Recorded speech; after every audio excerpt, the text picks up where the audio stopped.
This is Norman. Norman did the thing and he did it well. He studied hard, he got a degree, got a job, and slowly moved up in his profession to get to a comfortable position. He has multiple savings accounts, funds, stocks, and bonds all in his portfolio. On top of that, he got married and had a kid last year, having finally been in a place where he felt financially able to afford it. His credit is good, so he gets a mortgage and he's chilling. Norm's life is about to get real bad though, and there's nothing he can do to stop it. What's really good, fam? You're watching Sekkider, and this is episode 3 of our personal finance series based on Siegel and Yacht's 2009 textbook. If you want a copy of the textbook, scroll down to the description section and click on the link to get a free legal copy from the open textbook library hosted by the University of Minnesota. You can also hit up the channel to peep the first 2 episodes of the series, plus hit the like and subscribe buttons because you're worth it. Alright, let's get it. Last episode we talked about micro factors affecting financial thinking. These are factors that only affect a few number of people and include things like family situation, age, job, and health. These are all the things that I mentioned that put Norman in the place that he is at right now. Today, however, we're going to be talking about macro factors, and macro factors are systemic factors, which means that they affect populations in their entirety. But also asterisks on the entirety because financially insecure and oppressed peoples tend to suffer regardless of the macroeconomic situation. So let's just keep that in mind. Always keep that in mind. So let's get back to the book for a second. Siegel and Yacht opened the section by saying, financial planning has to take into account conditions in the wider economy and in the markets that make up the economy. In this section, they focus on 2 markets specifically, the labor market, or the job market, where human capital is traded for wages, and the capital markets, or equity markets, where cash and assets are traded. They identify their importance by stating, in the long term, history has proven that an economy can grow over time, that investments can earn returns, and that the value of currency can remain relatively stable. In the short term, however, that is not continuously true. Contrary or unsettled periods can upset financial plans, especially if they last long enough or happen at just the wrong time in your life. Understanding large-scale economic patterns and factors that indicate the health of an economy can help you make better financial decisions. These systemic factors include, for example, business cycles and employment rates. In this video, we'll focus on the 3 macro factors that the writers identify, mainly business cycles, the employment rate, and currency values. By the end of this video, the goal is to be able to A. Identify some systemic or macro factors that affect personal financial planning. B. Describe the impact of inflation or deflation on disposable income. C.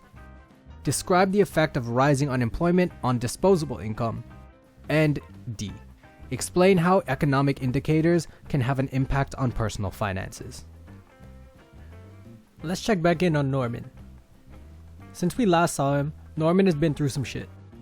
The small cap marketing company that he worked for 10 years laid him off unexpectedly, and now he has to go job hunting for the first time in a decade.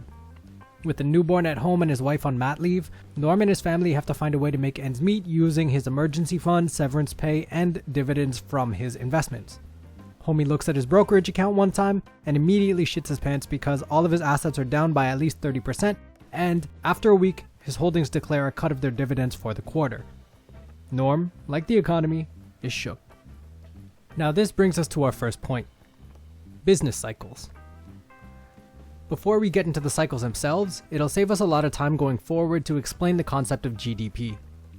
GDP, or Gross Domestic Product, refers to the value of what is produced over a period of time. For many, GDP is the most effective general measurement of an economy's health.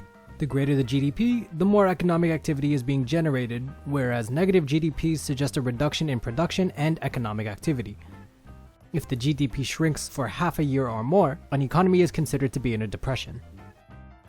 Ultimately, business cycles refer to the growth and contraction of a country's GDP over time. Economies will see periods of massive growth, then a period of contractions where the GDP drops down to regain its equilibrium. In depressions, companies lose money, which means there's less money available to pay workers, and oftentimes that leads to layoffs like Norm's.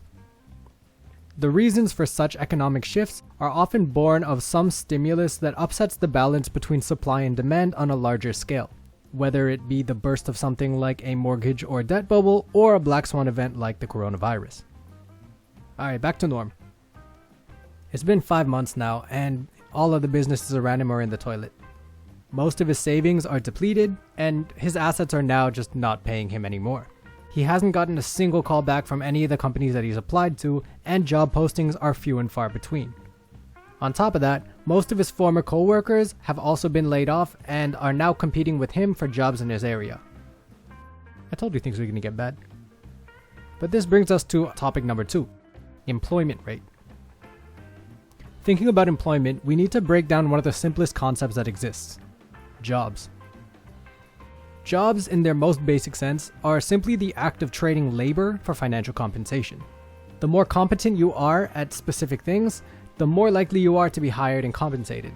That's why the workforce can be described as human capital, since labor is as important a resource as anything else. Much like the concepts of inflation and deflation that I talked about in my last episodes, the job market functions based on supply and demand as well. Specifically, Siegel and Yacht point out, the unemployment rate is a measure of the economy's shortcomings because it shows the proportion of people who want to work but don't, because the economy cannot supply them with jobs. So a high unemployment rate signifies the existence of low job supply and high employment demand. It also signifies an inefficient economy because it's unable to make use of the available human capital. There is, of course, always a natural level of unemployment to be expected in any given society, but it tends to remain low in healthy economies.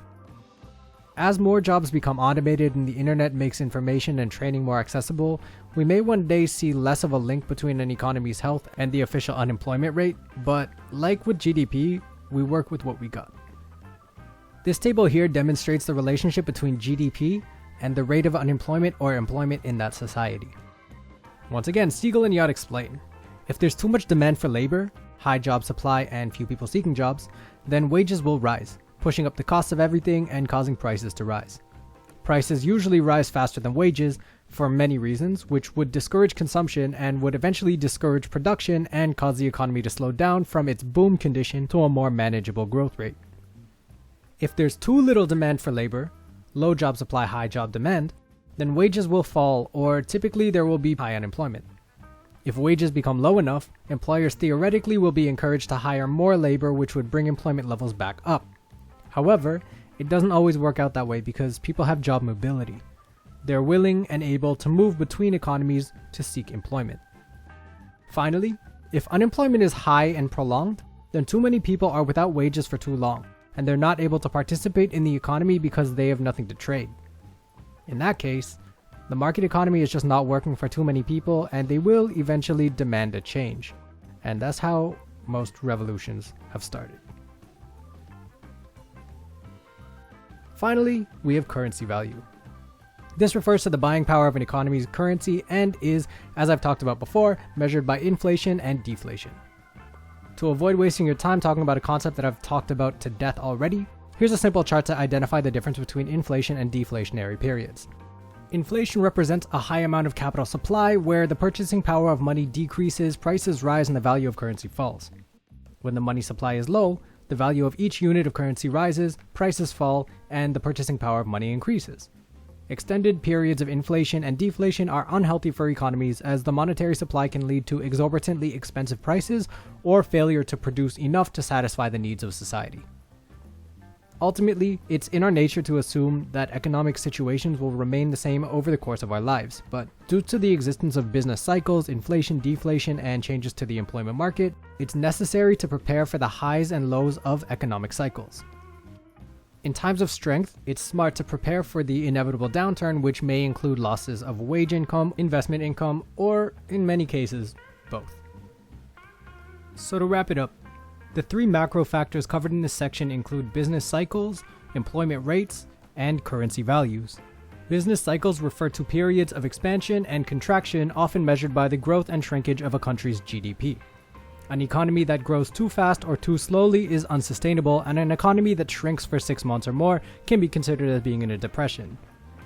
Whether an economy is growing or shrinking and the rate at which it's doing so will have wide-reaching effects on those within the society to which it belongs. Unemployment and employment rates are representative of the supply and demand of jobs in the labor market. Finally, inflation and deflation affect the value of currency and the overall purchasing power and investment value of a person's holdings. Thus, a person's financial plans should consider A. Business cycles, B. Changes to the overall health of the country's economy, C. Changes in currency value, and D. The potential outcomes of system shocks like loss of employment, loss of wages, depreciation of cash savings, loss of asset value, or, in some cases, revolution. Alright, low-key, I didn't think this video would be this long, but here we are.